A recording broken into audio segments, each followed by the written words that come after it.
বানাবেন, দেখবেন খুব ভালো খেতে হবে। তোমরাও ঘরে বানাবেন, দেখবে খুব টেস্টি হবে। টেস্টি হলে তোমরাকে ভিডিওতে আর সাবস্ক্রাইব করে দিন, আর বেশি বেশি করে সাবস্ক্রাইব করবেন। আশা করি আপনারা সবাই খুব ভালো আছেন। আর দেখুন আমি পকোড়া বানিয়েছি ঠিক এইভাবে, একই উপকরণ দিয়ে দু রকমের পকোড়া বানিয়েছি। আপনারা বাড়িতে একবার হলেও এইভাবে বানাবেন, দেখবেন খুবই ভালো লাগবে খেতে। আর দেখুন কেমন হয়েছে। আমি একই উপকরণ দিয়ে দু রকমের পকোড়া বানিয়েছি, আর বাঁধাকপির পকোড়া বানিয়েছি। এইভাবে যদি একবার বানানো যায়, যে কোনো দিনই বাঁধাকপি খায়নি বা সে সবজি খায়নি, তো সে অবশ্যই খাবে। তো চলুন আমি ভিডিওটা শুরু করি। তো এখানে আমি বোন ছাড়া মাংস নিয়েছি, আর এইভাবে করে ছোটো ছোটো করে কেটে নিয়েছি। তো আপনারাও চেষ্টা করবেন বোন ছাড়া মাংস নিতে। তো এখানে আমি এবারে কিছু মশলা অ্যাড করব। তো এখানে আমি আদা রসুন কুচি দিলাম, লঙ্কা কুচি, গোলমরিচ কুচি, আবার নুন, গরম মশলা, সয়া সস, টমেটো সস সব কিছু দিয়ে এবার ভালোভাবে আমি মেখে নেব, যেন প্রত্যেকটা মাংসের গায়ে মশলাগুলো লেগে যায়। খুবই ভালোভাবে মেখে নেব। আর দেখুন এইভাবে আমি নিয়েছি। তো এটাকে আমি রেস্টের জন্য রেখে দেবো 10 মিনিট।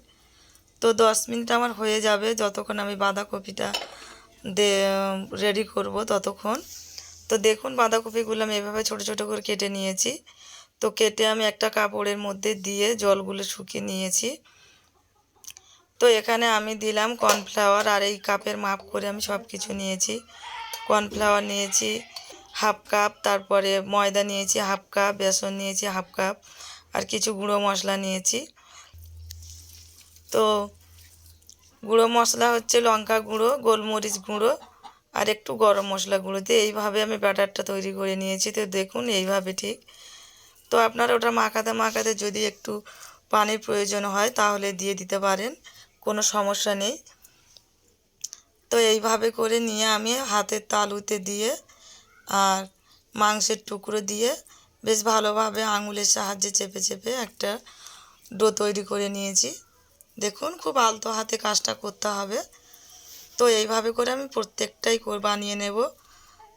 আর এগুলো কি বারবার অন্য প্লেটে ট্রান্সফার করা যাবে না, সঙ্গে সঙ্গে তেলে দিয়ে দিতে হবে, তা নাহলে ওগুলো চ্যাপ্টা হয়ে যাবে। তো আমি কড়াই আগে থেকে বসিয়ে দিয়েছিলাম, কড়াই তেল গরম হয়ে গিয়েছে, আমি এক এক করে সবগুলো দিয়ে দিয়েছি। আর তারপর এরকম একদম এইরকমই কালার হয়ে গেলে একবার করে উল্টে দেব। তো আঁচটা একদম কমিয়ে রাখতে হবে, কমিয়ে রেখে 5 থেকে 6 মিনিট ধরে ভেজে নিতে হবে। আর যদি আঁচটা খুব বেশি দেওয়া যায় তাহলে উপরগুলো কালার এসে যাবে, আর তো ওগুলো পুড়ে যাবে, ভেতরে কাঁচা থেকে যাবে। তো আমি যে আরেক রকমের পকোড়া দেখাবো বলেছিলাম সেটা এখানে দিলাম কড়াই। তো আমি আপনাদেরকে বলে রাখি ওর মধ্যে আমি কী কী দিয়েছি।